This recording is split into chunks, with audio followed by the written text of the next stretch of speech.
Hey there, I'm Sam Peterson, author of 2 books, Trunky Transgender Junkie and Sugar, a Memoir of Craving. I'm an old gay trans man with bad teeth and I love knives.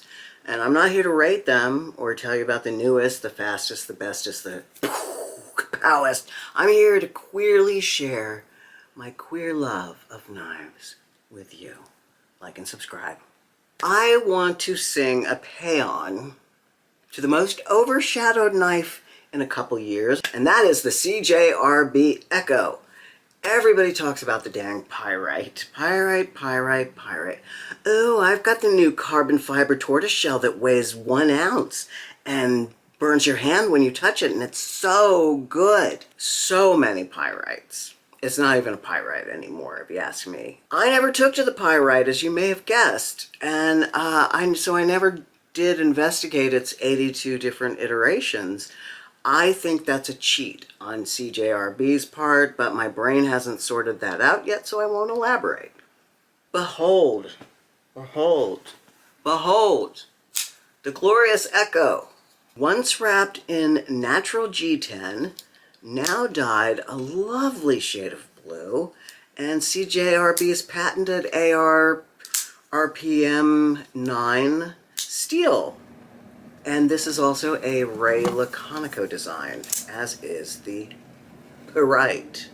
The difference betwixt the Pyrite and the Ekko, which came out shortly after, is subtle. I found the Pyrite to be a little flat in the hand, and its blade a little too generic for the things that I did. It just didn't suit me.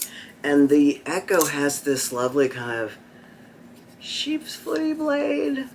I'm going to go with sheep's foot, and its scales are rounded to complement my the puffiness of one's paw, if you will. I didn't love my full titanium Ekko. I had one of those full titanium with the little etchings on the scales. I didn't enjoy it. It didn't quite have the fullness of the original, unfortunately. And it languished in a drawer until it got sold on the secondary market. Whereupon, some 10 months later, I found a basic model, this, which had been modded to override the ghost color of natural G10. Somebody like me did not enjoy the ghost green and dipped the dang thing in Rit, I'm guessing.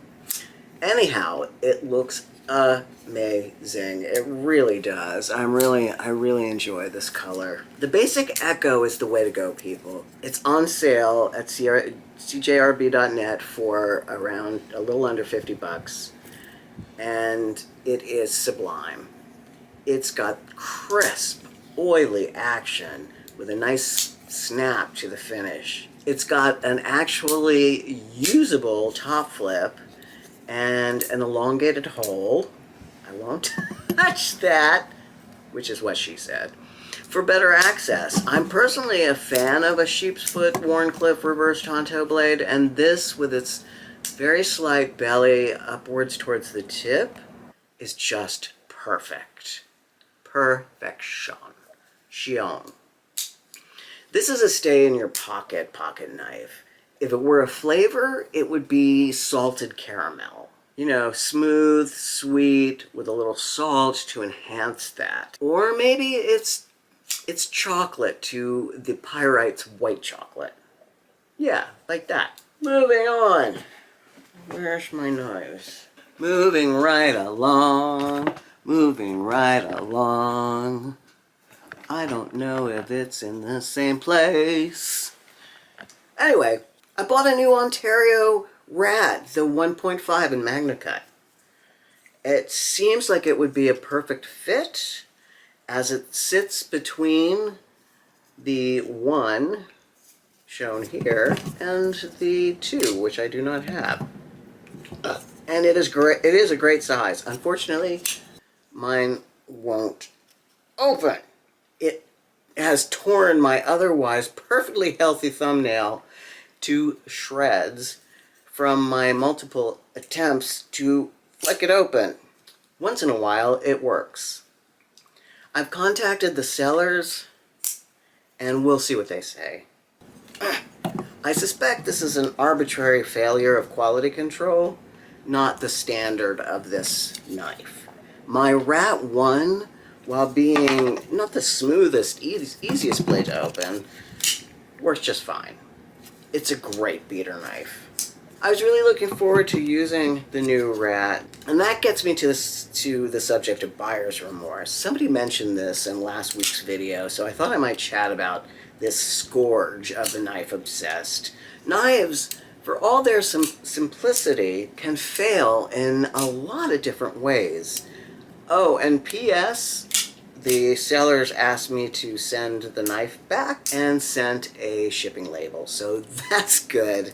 The sellers are doing their due diligence. I thought at first I would rue buying the Kershaw Iridium, for example. I felt like I paid too much, and I had some regrets about that. But the more I related with it, the more I used it, carried it, interacted with it, the more I grew to appreciate its quality and its sleekness. Some knives just take a little time. I was very excited for the recent Devo knives drop, even though I knew it was likely to be out of my ballpark financially. The guys at Devo dropped this beautiful, beautiful Devo, why did I say Devo again? Stout version 2 with watermelon and 80s fat carbon, and also, but most especially, their dark matter fat carbon, which glows in the dark. What? I am all about that life. I love luminescence. Luminescence. I love luminescence. I love plankton and I love jellyfish that you can see in the sea because they glow. I remember a beach in Puerto Rico in 1972. 1972, that's how old I am. With luminescent particles in the ocean, and you could see dolphins swimming, just glowing in the water, and your hand brushing the sea back and forth. It was exquisite. But that's not knives. I'll have to wait until someone is done playing with theirs and buy it on Blade Binge. Alright, I love you so much, and I'll see you next week. Ciao. Goodbye. I had them. Did I not have them?